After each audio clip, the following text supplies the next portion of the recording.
नमस्कार everybody. Next topic जो हम करेंगे that is the efficiency of packing in body centred cubic structure. तो बीसीसी हमने पढ़ा हुआ है कि बीसीसी में जो नंबर ऑफ एटम्स होते थे दैट इज़ इक्वल टू 2।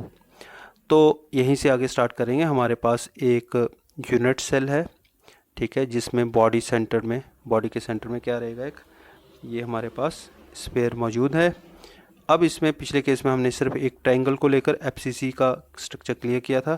इस बार हमने दो ट्रायंगल्स यहाँ पर लेते हुए that is the EFD okay and triangle AFD, दो ट्रायंगल लेनी है हमने। EFD यहाँ पर देख लीजिए, रूल सेम रहेंगे। एज लेंथ को हम A बोलेंगे, डायगोनल को हम जो फेस डायगोनल होगा उसको हम B बोलेंगे, ये रहा हमारे पास B। जो बॉडी डायगोनल होगा उसको हम C बोलेंगे, ठीक है। C ये रहा यहाँ से यहाँ तक, ये फेस डायगोनल है, ये यहाँ से यहाँ तक रहा। और जो एज लेंथ है, ये वाली एज लेंथ, ये वाली कहीं पर भी एज लेंथ लगा लो, क्योंकि हमें तो इसके साथ डील करना है, तो हम यहाँ पर एज लेंथ को A मान कर चलेंगे जहाँ जहाँ तक है। अब एक ट्रायंगल आती है हमारे पास, राइट एंगल ट्रायंगल EFD। तो आप EFD को देखिए, ये रही हमारे पास EFD। तो इसमें सिमिलरली जैसे आपने पैकिंग एफिशिएंसी निकाली थी एफसीसी में, सेम वैसा फार्मूला लगाना है। हमारे पास क्या रहेगा, B² is equal to A² plus A²। B² कौन सा, ये इसका स्क्वायर इज इक्वल टू जो हमारा एज लेंथ है उसका स्क्वायर प्लस ये वाली एज लेंथ उसका स्क्वायर। अब ये ऐसा क्यों किया हमने, यहाँ पर पाइथागोरस थ्योरम लगी राइट एंगल ट्रायंगल के लिए हमारे पास। तो ये हमारे पास आ गया। इसको सॉल्व करने के हमारे पास आएगा B is equal to √2a। अब उसके बाद आपने ट्रायंगल लेनी है, ट्रायंगल AFD।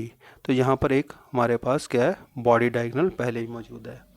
अब जो बॉडी डायगोनल मौजूद है उसको हमने बोला C, और यहाँ पर B क्या बन गया, बेस बन गया। A जो है ये परपेंडिकुलर आ गई। तो इस बार हम क्या करेंगे, इस बार हमने लिखना है C² is equal to A² plus B²। ये आ गया हमारे पास, सभी की वैल्यू पुट कर दी हमने। वैल्यू पुट करने पर हमारे पास आया A² प्लस 2A²। अब 2A² कहाँ से आ रहा है, ये जो B की वैल्यू हमने यहाँ से निकाली थी यहाँ पर पुट कर देंगे, तो ये हमारे पास आ गया 3A²। तो ये बन गया C is equal to √3a। अब √3a जो हमारे पास बना, अब हमें पता है कि ये जो बॉडी डायगोनल है, ये क्लियर हो रहा है ना आपको, ठीक है। This is equal to 1r 2r 3r and 4r। ये क्लियर हो गया आपको। अब हमें पता है कि C जो है in actual C is equal to 4r, तो हमने यही वैल्यू यहाँ पर पुट की। तो C is equal to 4r, C की जगह पर 4r लिखा, √3a के इक्वल हो गया।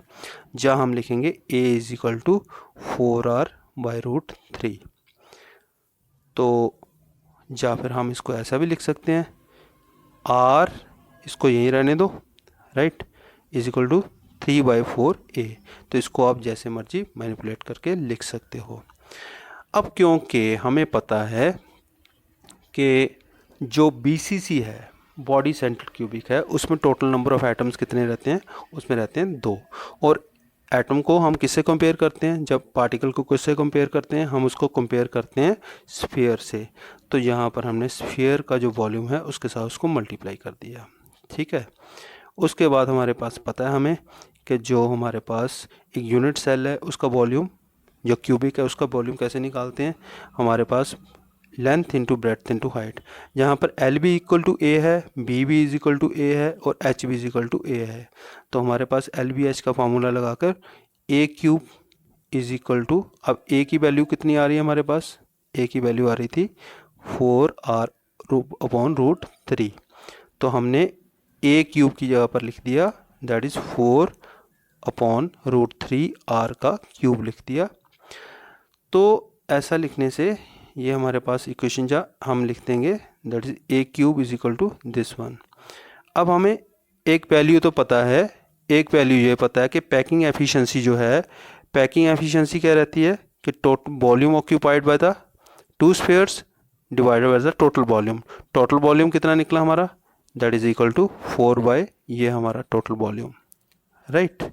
ये टोटल वॉल्यूम रहेगा और ये 2 स्फीयर का वॉल्यूम है मल्टीप्लाइड बाय 100। तो इसको सॉल्व करने के बाद आती है 68%। तो हम याद रखेंगे कि जो हमारी पैकिंग एफिशिएंसी है वो FCC फेस सेंटर क्यूबिक में 74% है और जो BCC है उसमें 68% है, जो कि उससे कम है। इससे नेक्स्ट हमारे पास आ जाता है packing efficiency in simple cubic.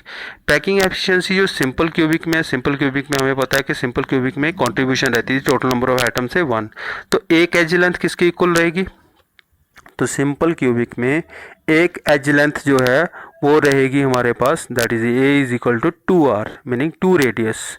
ये रहा हमारे पास एज लेंथ, एक आर ये वाला और एक आर ये वाला, क्योंकि ये जो है ना कॉर्नर इसके ऊपर मौजूद है ना पार्टिकल, तो इसका आधा रेडियस ये आधा रेडियस ये, तो ए इज इक्वल टू 2r होगी। तो वॉल्यूम यूनिट सेल का वही रहेगा, that is equal to a cube is equal to 2r का क्यूब कर दीजिए, दैट इज 8r क्यूब। तो हमें पता है कि सिंपल यूनिट सेल जो है उसमें सिर्फ एक एटम है, तो एक स्फीयर का आपने वॉल्यूम लेना है। तो इसका मतलब हमारे पास वॉल्यूम ऑफ वन एटम कितना आया, that is 4/3 pi r cube. और volume of the cubic unit cell कितना था, वो हमारे पास निकला था, that is equal to 8r cube. तो हमने यहाँ पर वैल्यू पुट की इनटू मल्टीप्लाइड बाय 100 कर दिया, तो ये एफिशिएंसी निकल कर आती है हमारे पास 52%।